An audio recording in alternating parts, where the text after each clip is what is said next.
investigative purposes. Video documentation that captures factual evidences to help solve mysteries or disprove facts. Sa daan, maraming commander ang maiispatan. Pero marami rin ang dumidiskarte para sila ay malusutan. Tulad ng bagong pamamaraan na aming nalaman. Ayon sa aming informante, kapalit ng halagang 300 piso, may ticket kayong mabibili para iwas huli.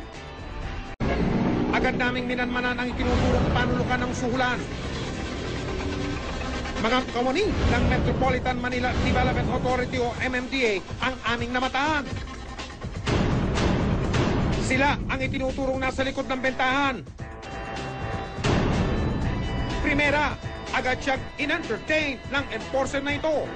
Aba, attentive sa kalsada, sa motorista. Segunda, punta ang enforcer sa kanyang mga kasamahan at tila may kinukuha. Ilang saglit lang, hawak na niya ang Traffic Violation Receipt o TVR. Tercera, balik na siya sa kadil na motorista. Kwarta, ibinigay ang ticket, sabay kabig ng pera.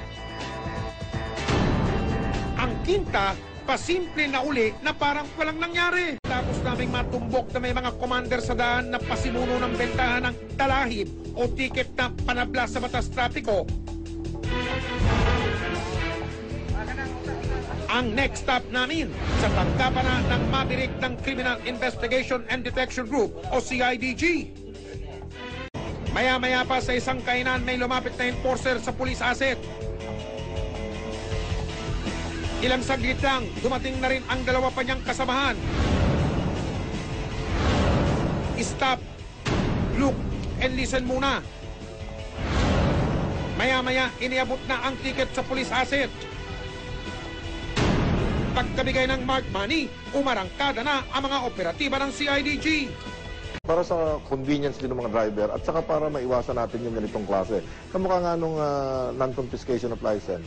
Anytime ka mahuli, dala mo yung lisensya mo, di ba? May iwasan natin yung pagdadala ng mga talahib. That's why we are appealing to all local governments who are issuing their own ticket. Mahirap eh. Kahit sino pwede magpa-imprenta ngayon, sasabihin na ganitong bayan ako nahuli eh. Kinuntis ko yung lisensya ko eh. Di ba? There is no way of checking the authenticity of the tickets that the driver is showing.